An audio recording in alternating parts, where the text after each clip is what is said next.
जय हिंद, जय भारत, भारत माता की जय। आज हम जो आपको अगले लेक्चर में पढ़ाया था उसको आगे बढ़ाएंगे। आज का हमारा टॉपिक है डायमंड। डायमंड का मतलब हीरा। पढ़ने से पहले थोड़ा कुछ मोटिवेशन। विपत्ति जब भी आती है कायर को ही दहलाती है।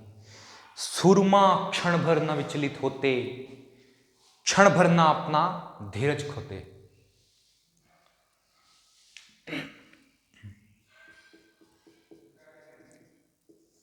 हीरा। लोहे को जितनी आग लगे वो बन तलवार निकलता है। सोने को जितना ताप लगे वो बन आभूषण निकलता है। उसी प्रकार हीरे की भी यही कहानी है कि जब हाई टेम्परेचर और हाई प्रेशर कंडीशन में क्या बनता है वो हीरा।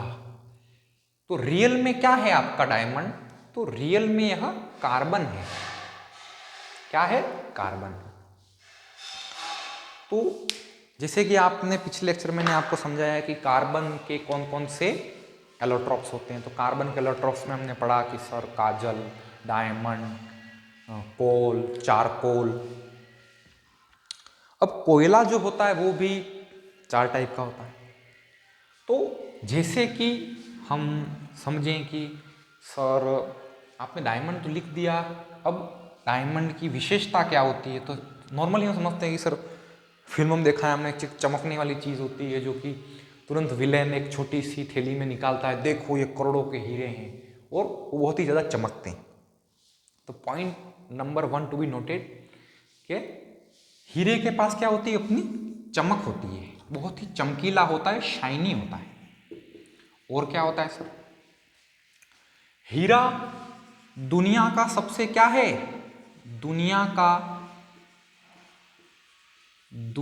का सबसे हार्डेस्ट, सबसे कठोर पदार्थ है। हम हर किसी के पास क्वेश्चन मार्क लगाएंगे कि सर ये शाइनी क्यों है? समझाइए। सर ये दुनिया का सबसे कठोर क्यों है? समझाइए। और तीसरा, कठोर हो गया, चमक हो गई इसके पास, तो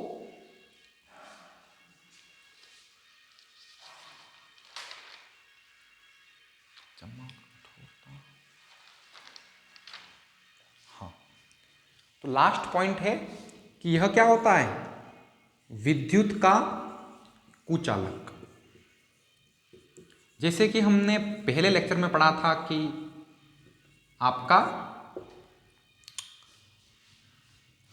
पेंसिल लीड होती है जो कि इसको आप क्या कहते हो?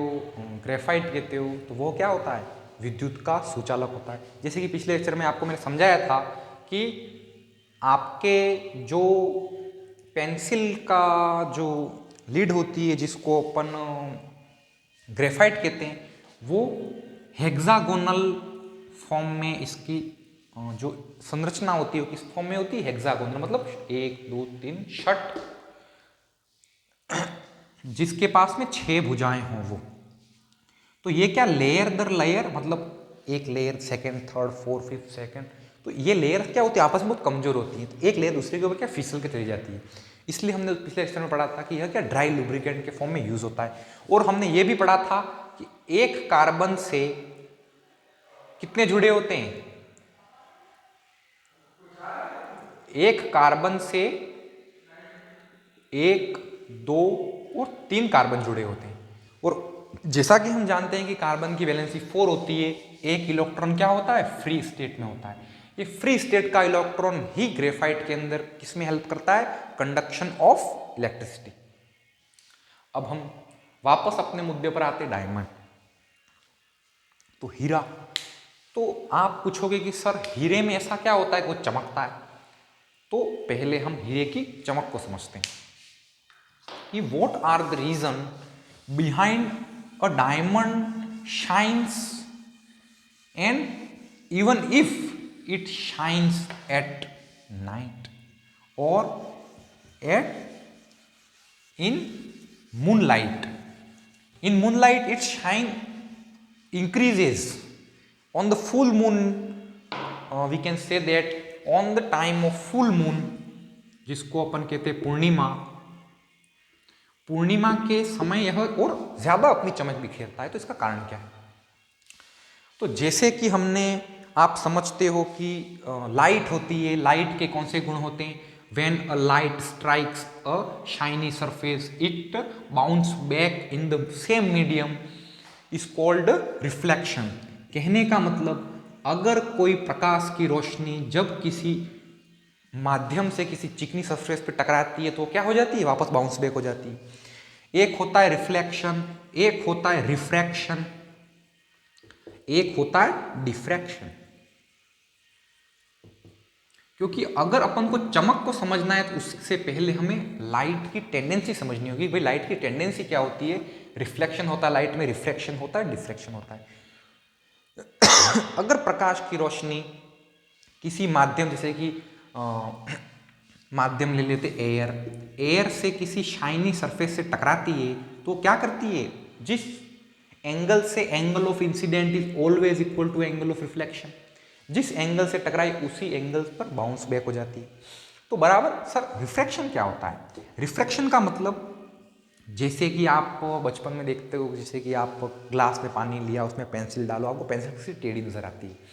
आप ग्लास में क्या डालो, एक सिक्का डालो तो आपको सिक्का हल्का सा उठा हुआ नजर आता है। तो ये किसकी वजह से होता है? रिफ्रैक्शन की वजह से। जैसे कि अपन ले लेते हैं पानी है, तो कहने का मतलब, रिफ्रैक्शन का मतलब होता है when light rays inter from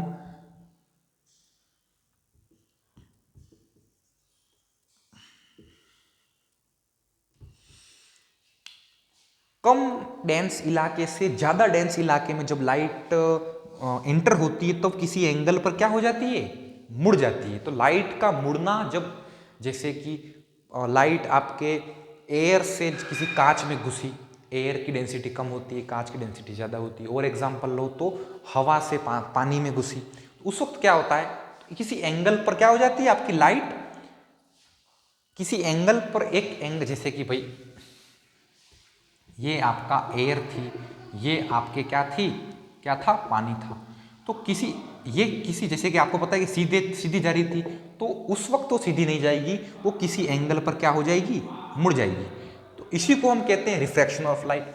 and the question arises, what is the term diffraction means?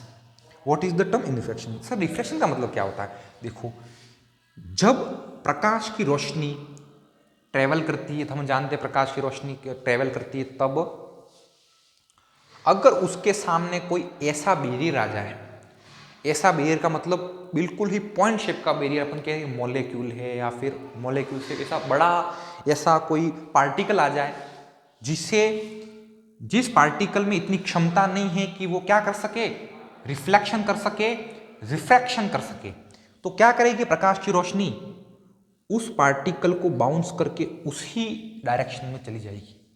क्या मतलब? उसको क्या किया? जैसे कि गाड़ी चलती है, जंप आया, बाउंस लिया और स्ट्रेट निकल गई। इसको हम किससे बताते हैं? डिफ्रैक्शन से।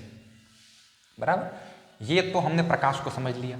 अब हम समझते हैं कि सर हम डायमंड पे चल रहे थे, आप टॉपिक भूल रहे हो। मैं टॉपिक नहीं भूल रहा हूँ, मैं आपको पहले उससे परिचय करा रहा हूँ। मैं जो जिन टर्म्स का यूज करूंगा आपको समझ में आ जाए।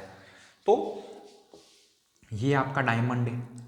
जैसे कि मैंने आपको पढ़ाया रिफ्लेक्शन, रिफ्रैक्शन और डिफ्रैक्शन। हमें पकड़ना है क्या? रिफ्रैक्शन। ये सर रिफ्रैक्शन क्या होता है? मैंने आपको बताया था, अगर लाइट ज्यादा घनत्व वाले इलाके से कम घनत्व वाले इलाके से ज्यादा घनत्व वाले इलाके में इंटर होती है, या तो क्या होती है? किसी एंगल पर बैंड हो जाती है, जिसको हम रिफ्रैक्शन कहते हैं। हिंदी में बोलते हैं परावर्तन।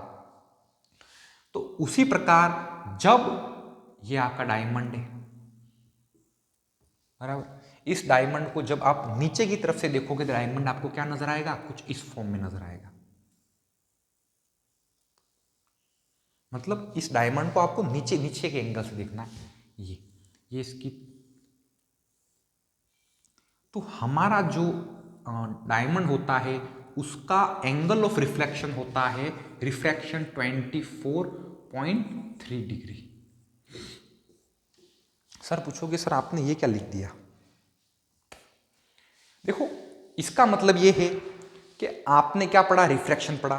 तो देखो रिफ्रैक्शन में हमने ये पढ़ा कि अगर किसी डेंसर कम, जैसे कि आपका एयर है, एयर से हवा से रोशनी पानी में आई तो किसी एंगल पर झुक जाती है, लेकिन हम क्या करें, इस एंगल को बढ़ाते रहें। जैसे कि आप सड़क पर निकलते हो, आपको गर्मी के मौसम में आप जब सड़क पर निकलते हैं, आपको जैसे ही आप किसी ढलान वाली या ऊंचाई वाली जगह पर चढ़ते हो, आपको सड़क पर पानी जैसा कुछ नजर आता है। तो वो क्या पानी है? नहीं, वो पानी नहीं है। उस फिनोमिना को कहते हैं total internal reflection of light, प्रकाश का पूर्ण आंतरिक परावर्तन। तो समझते हैं, जैसे कि रोशनी जब किसी किसी कम घनत्व वाले इलाके से ज्यादा घनत्व वाले इलाके पर घुसती है, तब क्या होती है, एक एंगल पर बैंड हो जाती है, जिसको हम रिफ्रैक्शन समझते हैं। लेकिन अगर हम इसका एंगल बढ़ाते बढ़ाते उसको एक स्टेज तक रिफ्रैक्ट कर दें, मतलब कहने का मतलब कि अपन उस एंगल को बढ़ाते बढ़ाते किस एंगल तक पहुंच जाए, क्रिटिकल एंगल तक। सर आप पूछोगे what is the critical angle? देखो क्रिटिकल एंगल का मतलब ये होता है जब हम किसी ज्यादा डेंस कम डेंस चीज ज्यादा डेंस ज्यादा घनत्व वाली चीज से कम घनत्व वाली चीज में अगर रोशनी इंटर होती है तो क्या होती है, उस ही एंगल पर वापस चली जाती है। जैसे आप रिफ्लेक्शन में आपने क्या पढ़ा, जैसे ही रोशनी आपकी टकराई और बाउंस बैक हो गई, तो ये फिनोमिना किसमें नजर आता है, टोटल इंटरनल रिफ्लेक्शन में। तो ये टोटल इंटरनल रिफ्लेक्शन किसमें पाया जाता है, आपके डायमंड में। तो जब जैसे कि आप समझते हो कि जैसे कि अपना एक अंधेरा कमरा है, उसमें सिर्फ एक मून लाइट आ रही है, आप जैसे ही आप डायमंड को रखो, डायमंड चमकेगा। क्यों? क्योंकि इसका जो एंगल है, जिस एंगल पर टोटल इंटरनल रिफ्लेक्शन होता है, वो कौन सा है, 24.3 डिग्री। तो इसके पास में जो भी रोशनी कमरे में, भले बिल्कुल कम मात्रा की रोशनी थी, कि जितनी भी रोशनी थी वो रोशनी उसे प्राप्त हुई, तो वो रोशनी क्या करेगी, अंदर ही टोटल इंटर रिफ्लेक्शन होगा, मतलब वो अंदर ही बाउंस बैक होती रहेगी, मतलब अंदर ही दीवारों से टकराती टकराती टकराती टकराती अंदर ही राउंड करती रहेगी, अंदर ही घूमती रहेगी। उसकी वजह से क्या है, आपका हीरा चमकता है। तो आप हीरे को चमक गए, मतलब हीरे को चमका दिया आपने। अब अपन चलेंगे कि हीरा विश्व का सबसे कठोर पदार्थ क्यों है, why diamond is so hardest material of the world.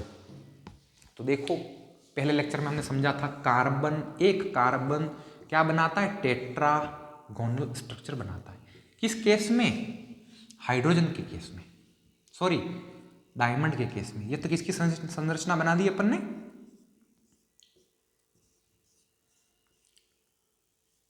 Diamond की। एक कार्बन एटम कितने से जुड़ा हुआ है, 1 2 3 और 4। तो क्या इसकी वैलेंसी कंप्लीट हुई? जी सर। कैसे? एक इलेक्ट्रॉन किसका, कार्बन का, दूसरा इस कार्बन का, एक इस कार्बन का, बराबर।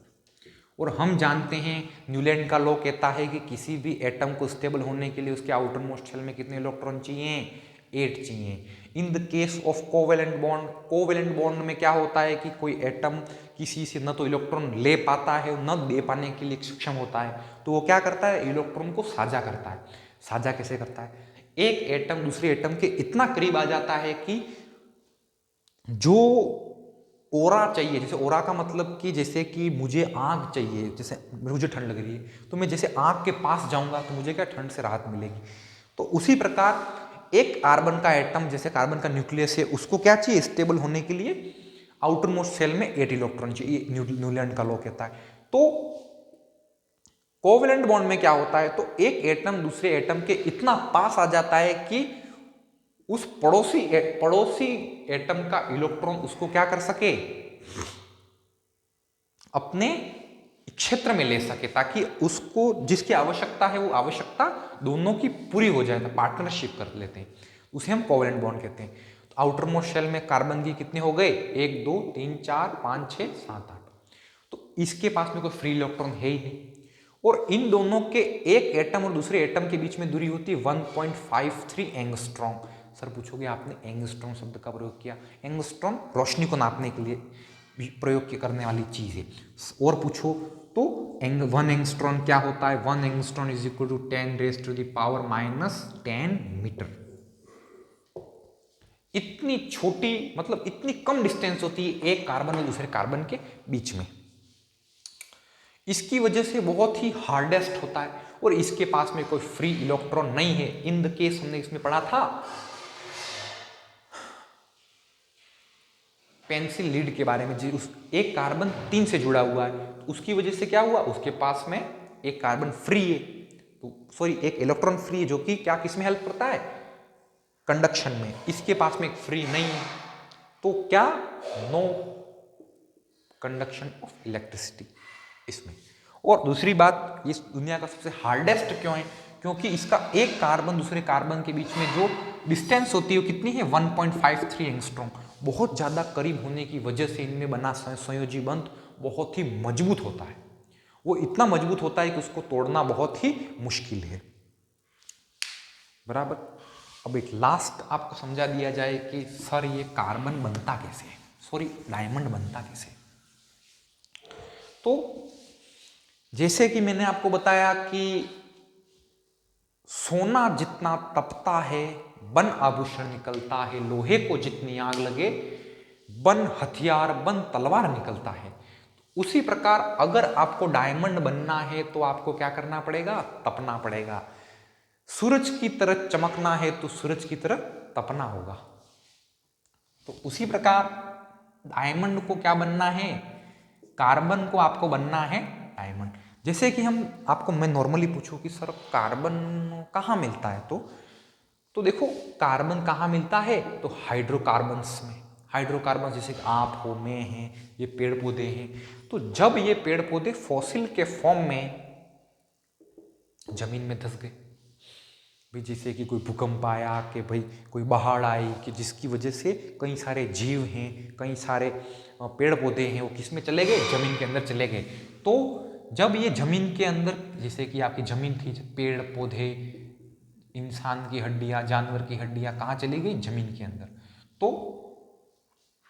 जब ये पेड़ पौधे लैक्स ऑफ ईयर्स, लाखों साल बाद किस में चेंज हो गए, भाई पहले तो ये हाइड्रोकार्बन के फॉर्म में थे, तो फर्स्ट में तो तुरंत आपका डायमंड नहीं बनेगा। मैंने आपको कहा कि तपस्या, जैसे कि मैंने भी किसी कुछ समय में तपस्या की होगी, तप किया होगा, मतलब बाहर बच्चे खेल रहे होंगे, तो मतलब मैं भी छोटा होऊंगा 9th में 10th में, बाहर बच्चे खेल रहे होंगे, मैंने अपने मन को मारा, तो मन को मारकर पढ़ाई की।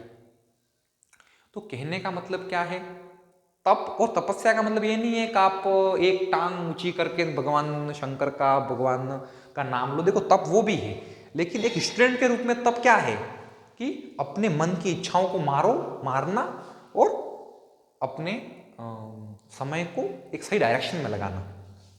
तो उसी प्रकार जब ये पेड़ पौधे जमीन में लाखों सालों तक दबे रहे, तो दबने के बाद में ये किस में चेंज हुए, कोयल में। कोयला कितना प्रकार का होता है, पीट सबसे ज्यादा कार्बन कंटेंट वाला कोयला कौन सा होता है, एंथ्रेसाइट। सबसे खराब कोयला पीट को माना जाता है, सबसे अच्छा कोयला एंथ्रेसाइट को माना जाता है। इसके बीच में आते कौन से, लिग्नाइट। तो टेम्परेचर मिलने के बाद में ये क्या, एक चिपचिपा काला पदार्थ के फॉर्म में, जिसमें कार्बन की मात्रा बहुत ज्यादा थी, किसमें चेंज हो गया, पीट कोयले में। पीट कोयले से किसमें चेंज हुआ, लिग्नाइट, एंथ्रासाइट। और ये एंथ्रासाइट में कितनी 80 से 82% क्या होता है, कार्बन कंटेंट होता है, बाकी उसमें क्या अशुद्धि होती है। और लाख साल लगे, लैक्स ऑफ ईयर्स और लैक्स ऑफ टेम्परेचर के बाद में क्या बना, आपका डायमंड। देखो इसमें आप एक चीज नोटिस करो, कार्बन नॉर्मली अगर आपको मैं आप पूछूं कार्बन क्या होता है, आपके दिमाग में ब्लैक सी कोई चीज आएगी। जैसे कि अपने दो वायर जल जाते हम क्या कहते हैं, सर इसमें कार्बन जम गया इसलिए देखो काला काला हो गया है। तो यह काला रंग की चीज है वो किसमें चमक चेंज हो गई? डायमंड में। वही जो मैं आपको समझा रहा हूं, सोने को जितना ताप लगे वो वन आभूषण निकलता है। वो जो कालिक जो पीठ के फॉर्म में थी, काले चिपचिपे पदार्थ के फॉर्म में थी, लैक्स ऑफ मतलब इसने लाखों सालों की तपस्या की और किसमें चेंज हो गया? डायमंड में। आज के लिए इतना ही। जय हिंद, जय भारत, भारत माता की जय।